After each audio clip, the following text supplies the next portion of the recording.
الحمد لله نحمده ونستعينه ونستغفره ونؤمن به ونتوكل عليه ونعوذ بالله من شرور أنفسنا ومن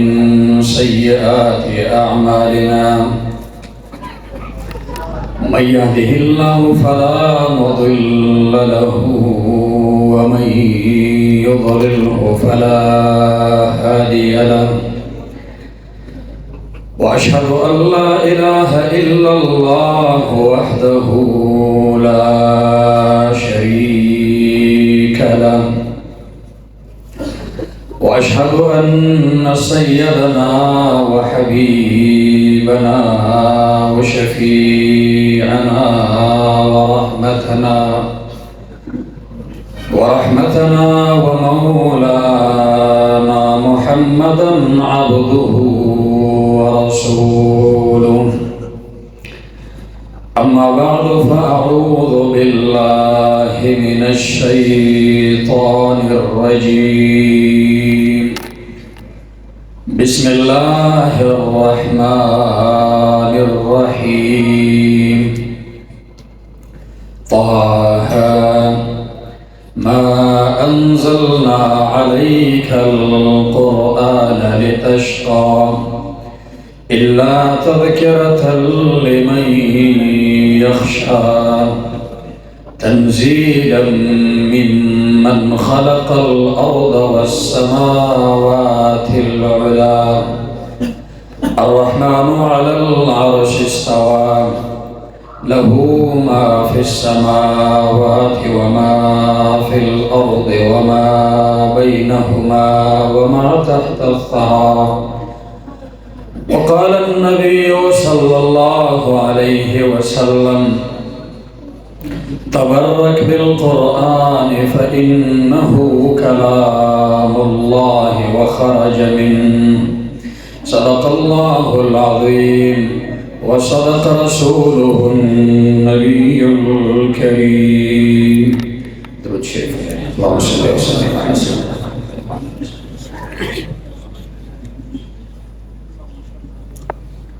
انتهائی قابل قدر واجب الاحترام معزز علماء کرام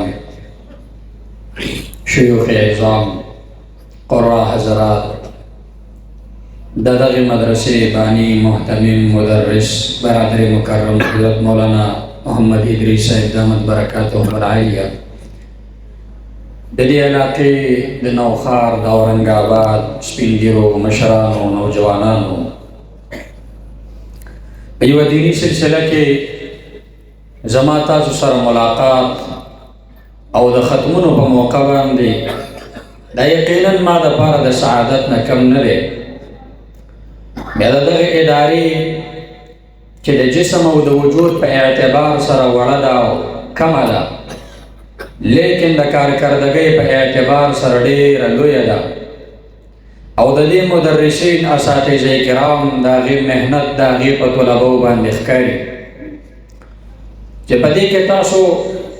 د بهترین قاری در راغوښتونه محفوظ او خپل قاری او طالب العلم مو په داسې زبردست انداز کې د قرآن تلاوت وکړو چې د قرآن د انجذابي تاثیر په حواله باندې زما ذهن بیدار کړ. علما فرمایي علامه شمس الحق افغاني رحمه الله د قرآن د تاثیر په حواله خبره کړې ده، نو فرمایي چې یو قرآن کې انجذابي تاثیر دی چې دا خلک ځان ته راکاږي کنج کوي خلک دې کې دا کشش پروت دی چې دې سړی ځان ته آماده کړي میدان یې پیدا کړي او دا اثر یوازې په مسلمانانو باندې نه دی، دا اثر د امام الانبیاء په زمانه کې د دې امت په فرعون ابو جهل باندې هم دا هغه د ملګري ابو سفیان رضی الله تعالی عنہ چې وروستو زمانه کې ایمان راوړي په حالت د کفر کې په هغه باندې هم د دې دا اثر و او د مکې په نورو ډېرو خلکو باندې چې هغې به د شپې راتلو د دې قرآن تلاوت ته به د امام الانبیاء تلاوت ته به یې غوږ ایښودو او سهار به په یو بل ملامتیا ویله چې که مونږ دې خلکو ته وایو چې دا قرآن ټیک نه دی، دا کتاب ټیک نه دی، او په خپل د شپې په غلا باندې راځو د قرآن ته موږ خو د نو کله قوم ولیدو خو موږ برسوا شو د قوم په درمیان کې نو وعده او قسمونه به وکړه چې د نن نه بعد به مونږه داسې موقع چاله نه ورکو چې څوک مو ونه ویني او نه به راځو قرآن بناو خو سبا چې د شپې هغه موقع به راله نو د زړه تمنا به بیا و چې راشي او قرآن واوري او په درېیمه شپه چې به هغه ټیم راغی بیا یې تمنا دا و چې راشي او قرآن واوري نن چې دا قاري صاحب لګیاو مونږ وی چې دی لګیا وی تلاوت یې کولی ما د تقریر هم نه وی کړی ما د وعظ هم نه وی کړی ما د نصیحت هم نه وی کړی خو چې ده په زبردست انداز باندې تلاوت کولی او مونږ اورېدی زما معزز وروڼو د قرآن دا اثر دا په هر زمانه کې شته دی او په مسلمانانو نه صرف په کافرانو باندې هم دا اثر شته د دې قرآن په دې تېره زمانه کې یو لوی قاري عبدالباسط صاحب دی په مصر کې دی وایي یو ځلې ما ته د مصر بادشاه ووی د مصر صدر جمال عبدالناصر ما ته وویل چې قاري صاحب په پلاني تاریخ باندې به ما او تا روس ته ځو رشیا ته به ځو لہذا په پلاني تاریخ باندې به ما او تا یو ځای ځو نو دغه تاریخ ته ځان تیار ساته او رشیا ته به ځو قاري صاحب وایي زه حیران وم چې زما ضرورت خو پاکستان کې راتلی شي سعودي عرب کې راتلی شي اماراتو کې راتلی شي آخر په رشیا کې زما ته ضرورت راغی چې دی ما ځان سره هلته بوځي رشیا کې خو مسلمانان نشته دهریان دي کمونستان دي عیسایان دي یهود دي ما څنګه بوځي بهرحال وایي هغلته د زه ورسولم او هغه ورځ راله او مونږ سفر شروع کړو د مصر نه روان شو او ترکو د کمونستانو د ملک ته رشیا ته ورسو وایي په رشیا کې وایي ډېر یو لوی کانفرنس دی د سربراهانو د مشرانو ګول میز کانفرنس دی د مصر صدر جمال عبدالناصر وایي دې خلکو ته وویل چې ما سره یو ملګری راغلی دی او نن به زمونږ د مذهبي کتاب د تلاوت نه د دې مجلس آغاز وکړو وایي دې اجازت ورکړو چې بالکل تاسو آغاز وکړئ د هغې نه تلاوت وکړئ دا مجلس به نن د دې پرانیسته به د دغې کلام نه وکړو د مصر صدر موجود دی د رشیا صدور مشران سکرټریان موجود دي دی وایي چې ما سورې طه ولوسپله طه ما انزلنا عليك القرآن لتشقى إلا تذكرة لمن يخشى تنزيلا ممن خلق الأرض والسماوات العلى الرحمن على العرش استوى له ما في السماوات وما في الأرض وما بينهما وما تحت الثرى يقول ښکلی د قرآن تلاوت یې کوو وایي سترګې مې پټې کړې وې په پټو سترګو مې د قرآن تلاوت کوو چې کله مې سترګې وغړولې یوه رکو تلاوت مې کړی و ومې کتل کمونستانو زار و قطار جړل په مخ باندې اوښکې بهېدلې ما تپوس وکړو د قرآن الفاظو در باندې اثر وکړو که په معنا باندې پوه شوئ څه در باندې اثر وکړو وایي راته یې وې چې نه مو دې په الفاظو پوه یو نه دې په معنا باندې پوه یو خو دومره مؤثر زبردست و ښکلی کلام دې ولوستلو چې غیر اختیاري زمونږ د سترګو نه اوښکې روانې شوې په دې باندې مونږ وژړل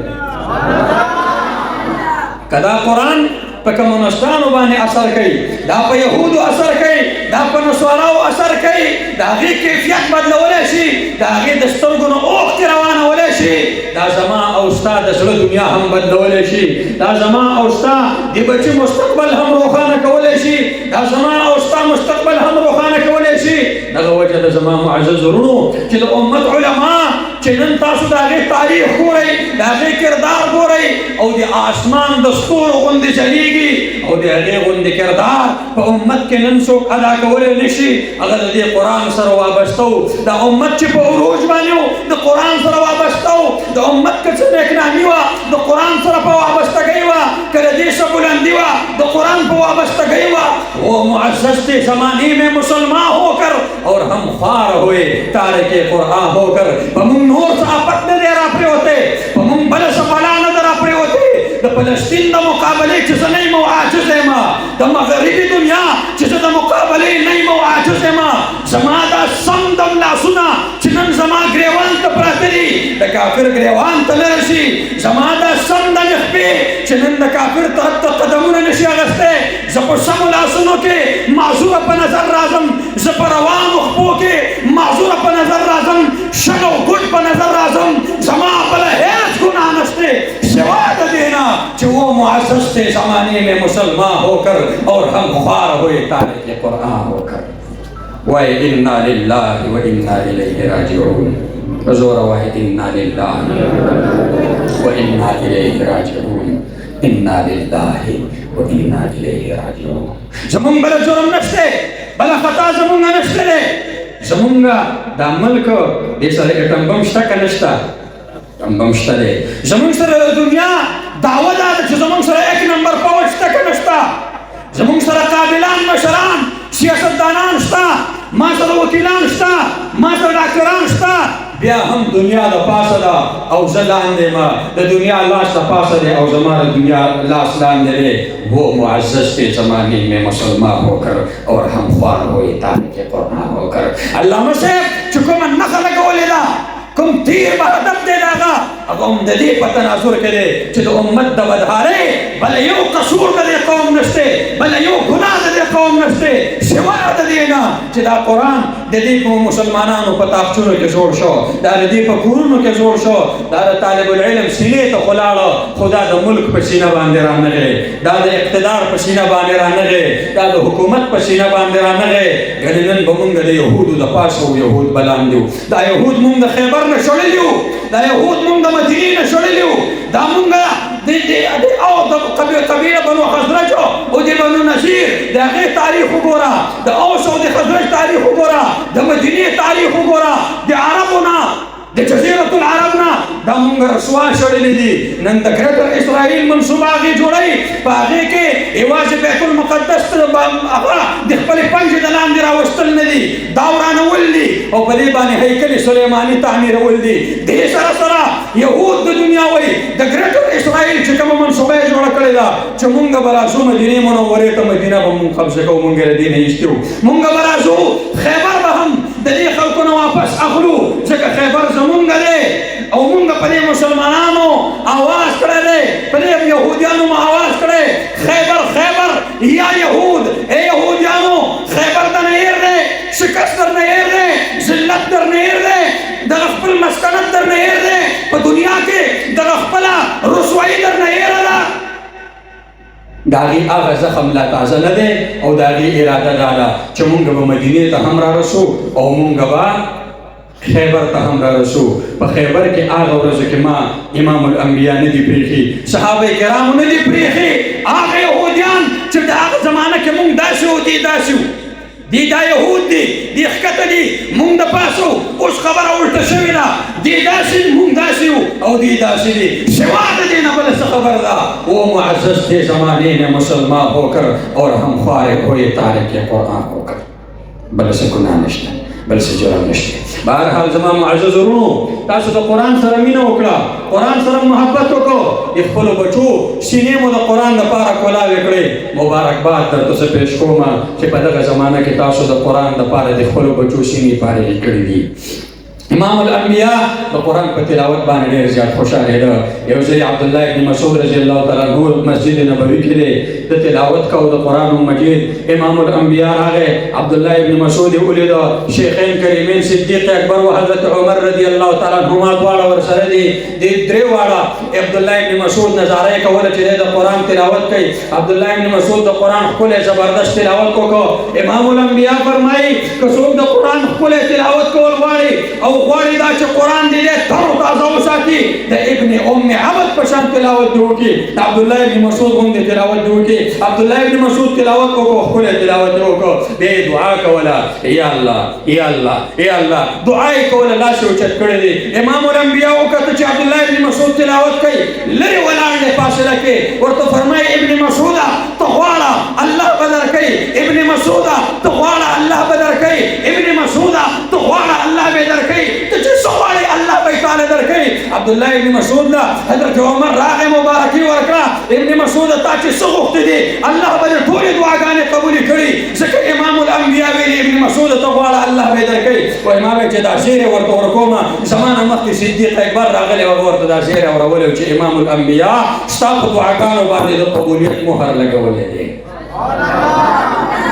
د تپوس وکړو ابن مسعوده الله نه دې څه وغوښتل؟ هغه یې درې دعاګانې نه وغوښتې. دې خبرې دلیل دی دا چې قاري صاحب کله تلاوت وکړي بیا الله نه غواړه، موږ دپاره هم غواړه، مدرسې محترم صاحب دپاره هم غواړه، مدرسې دپاره هم غواړه، د سپین ږیرو مشرانو دپاره هم غواړه، د نوجوانانو دپاره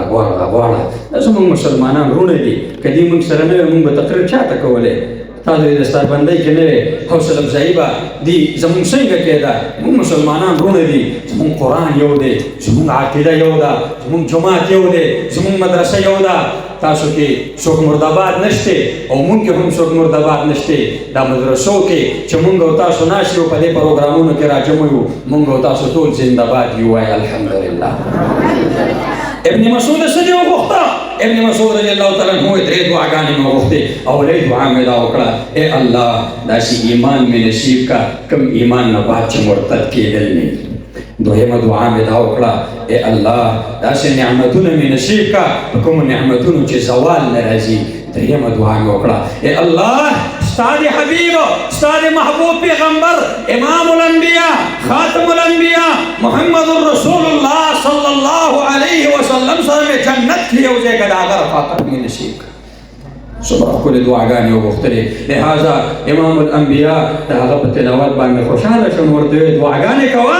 الله به ستا دعا قبلوي. امام الانبیاء خپله حجره کې دی، عایشه صدیقه رضی الله تعالی عنها صدیقه کائنات ام المؤمنین په وخت باندې بسترې ته رانغله. امام الانبیاء تپوس کوي: عایشه ولې دې ناوخته کړه؟ بسترې ته ولې په وخت حاضره نه شوې؟ خپلې حجرې ته ولې په وخت باندې رانغلې؟ صدیقه کائنات عرض کوي: د الله حبیبه بهر مسجد کې یو ملګری راغلی دی، یو صحابي دی راغلی دی، د قرآن تلاوت یې کوو، ډېر زبردست خوندور او ښایسته تلاوت یې وکړو. ما ویل چې دی ټوله شپه د قرآن تلاوت کوي، زه ټوله شپه د قرآن واورم. امام الانبیاء د بسترې نه راپاڅېدو چې دا څوک راغلی د قرآن دومره بهترین تلاوت کوي. امام الانبیاء وکتو چې سالم مولا ابي حذیفه رضی الله تعالی عنه لګیا دی د قرآن تلاوت کوي. راغی په شا باندې وټپاو، وی الحمدلله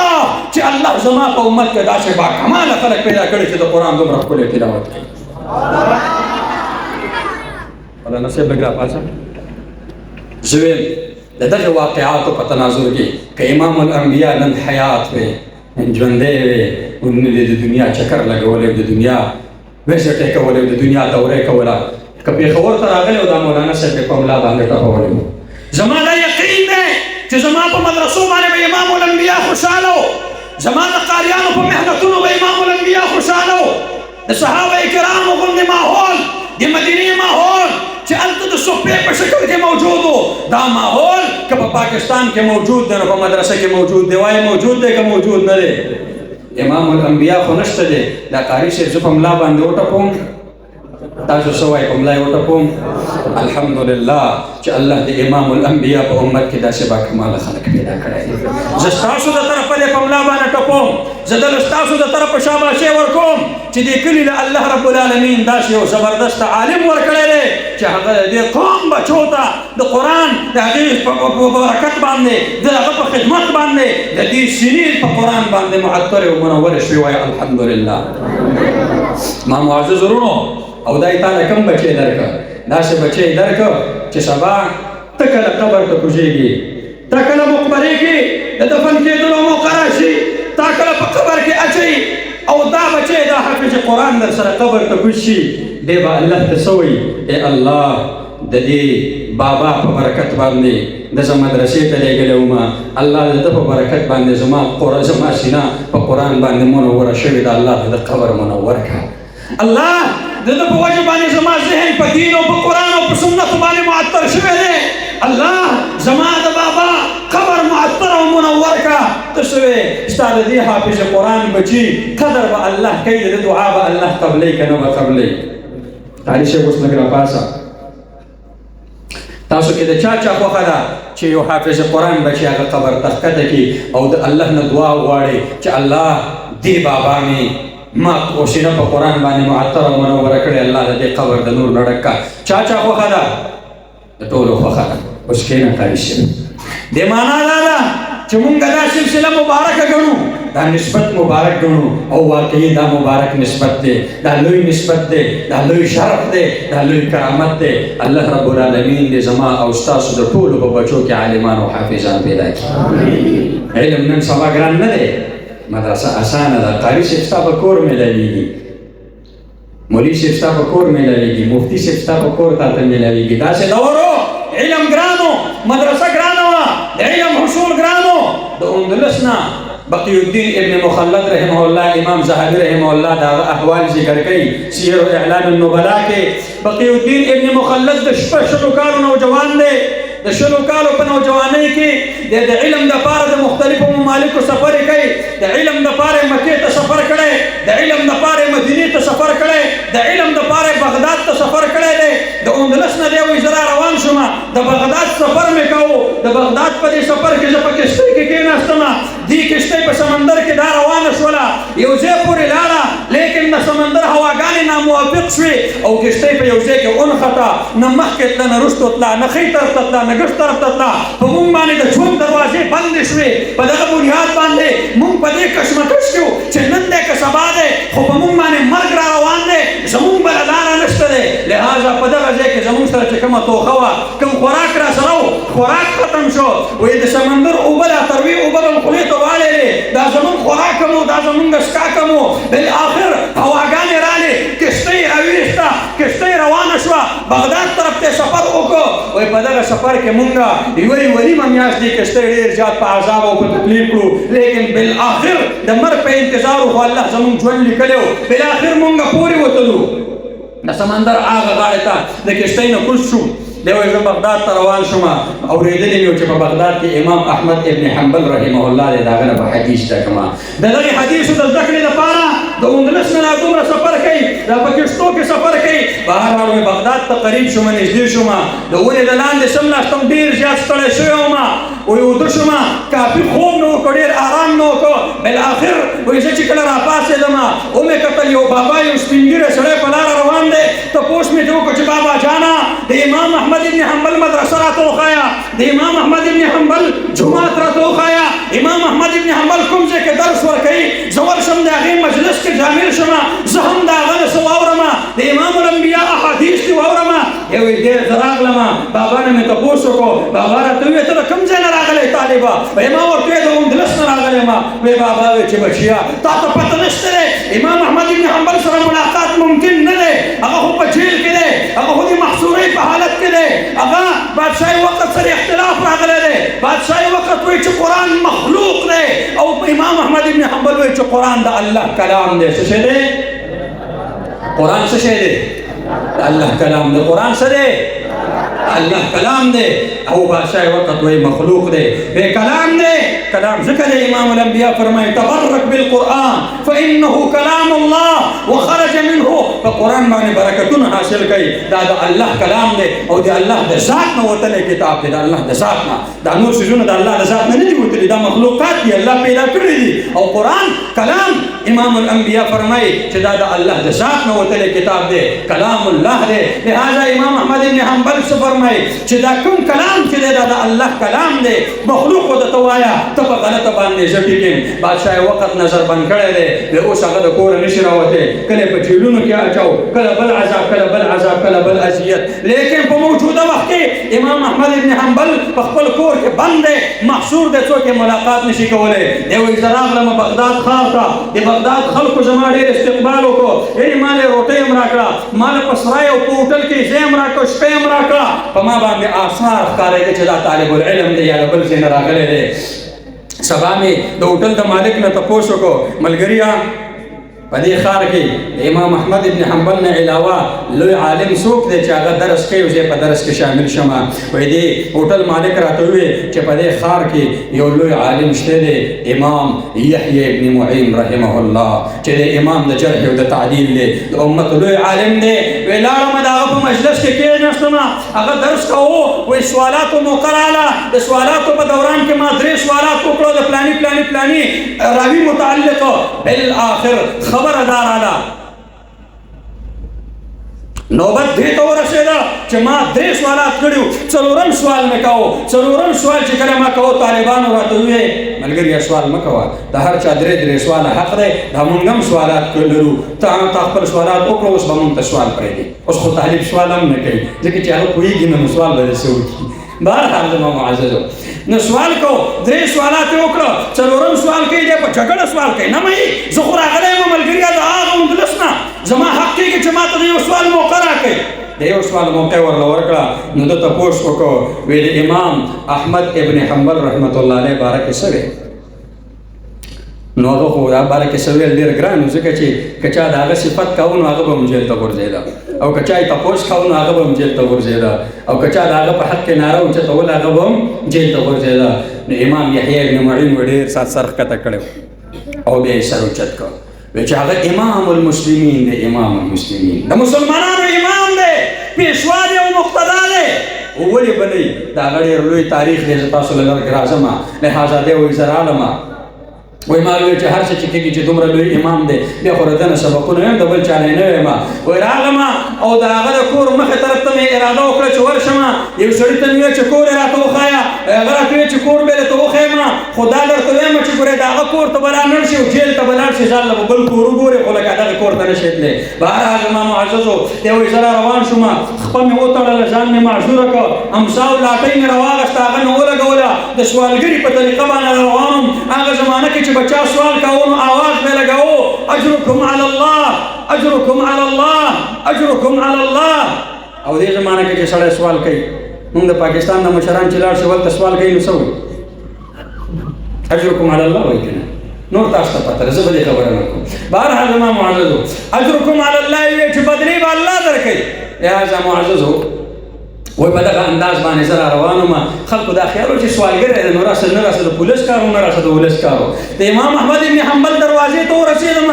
اواز مې وکړو اجرکم علی الله اجرکم علی الله اجرکم علی الله امام احمد ابن حنبل وایي دروازې نه راغی ویلي چې ګنې څوک فقیر راغلی دی څوک پیسې غواړي خوراک غواړي څښاک غواړي څه شی غواړي فقیران خو ګرځي که نه یو فقیر وایي د چا دروازې له ورغلی ورته وایي چې روټۍ راوړئ هغه وایي چې روټۍ خو نشته وی چې چای راوړئ وی چې چای هم نشته وی ښه نو بیا راله پیسې راکړئ چې هلته به بازار کې وخورم وی چې پیسې وی خو بیا به چای هم او روټۍ به وي خو مسله دا ده چې پیسې نشته نو بس وی چې پیسې هم نشته او روټۍ هم نشته او چای هم نشته نو راځه چې کوم کار کوم تاسو هم شروع کړئ که نه راځئ نو مدرسې له هم داسې که نه مدرسې د جومات د بلډینګ خبره چې راشي د استاد د تنخواګانو خبره چې راشي نو خلک کوئی نشته دکاندار هم وایي نشته پراپرټۍ والا هم وایي نشته دی بارګین والا هم وایي نشته دی نو چې نشته خو ته هم راځه مدرسې ته که نه بیا څه کوې چې په بارګین کې ناستې دکان کې بیا څه کوې بهرحال زما معزز امام صاحب بهر راووتو ملګري نه تپوس وکړو وایي ملګريه پیسې غواړې روټۍ غواړې که بل څه غواړې فقیر ورته وایي نه د پیسو وږی یم نه د روپو وږی یم د درهم او د دینار وږی نه یم روټۍ هم نه غواړم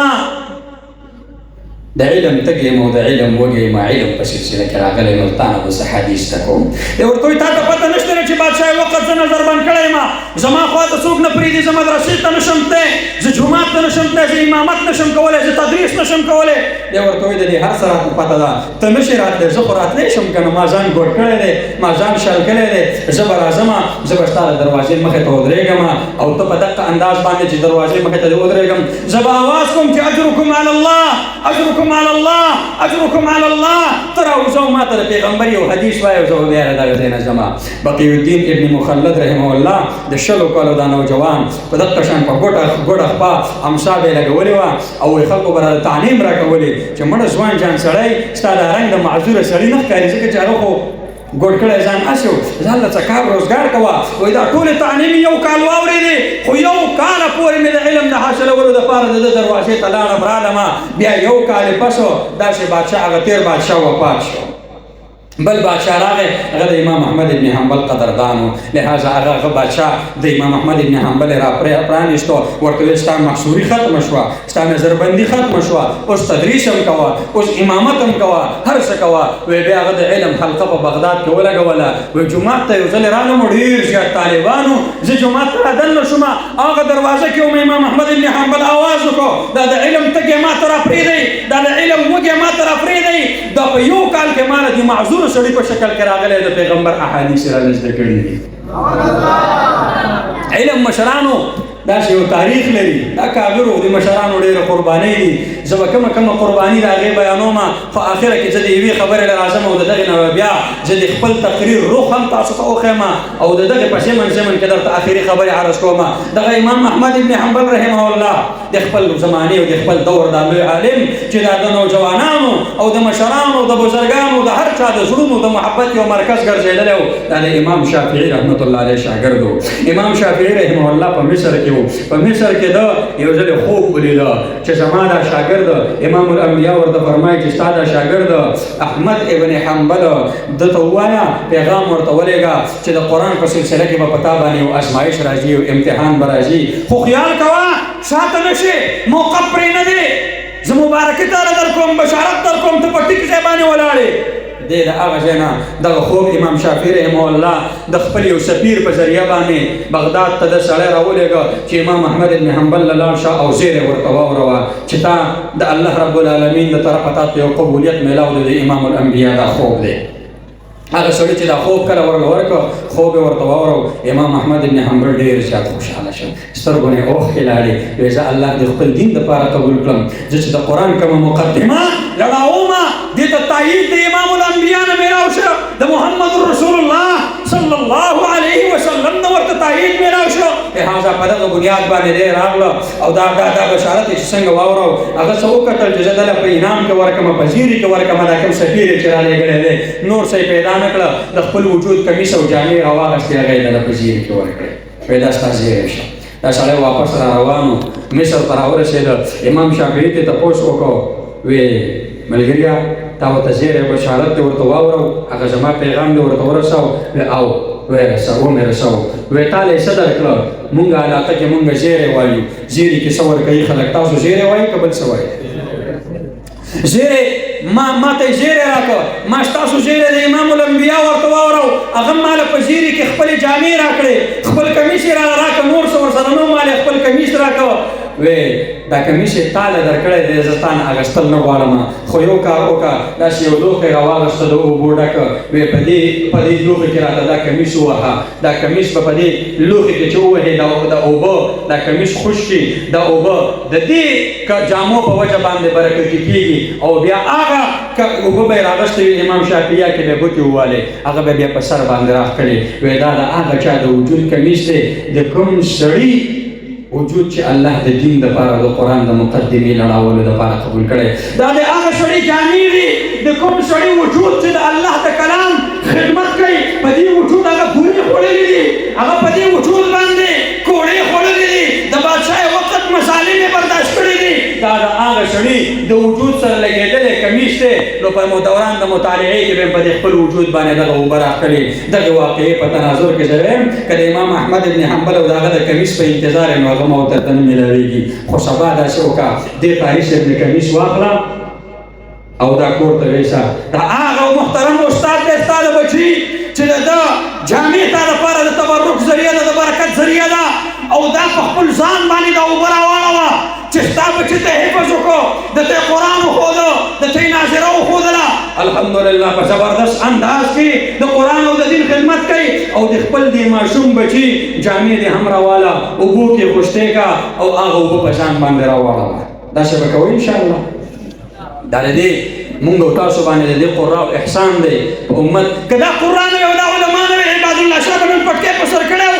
زما په مخ به نن ګیره وه الحمدلله مدرسه وه الحمدلله جماعت و الحمدلله قاری صاحب و الحمدلله مولوي صاحب و الحمدلله محتمیم صاحب و او الحمدلله دا څومره نظام چې چلیږي نو ګورې عوامو چې عوام نه وي نو دا پټکې موږ نشو په سر ولی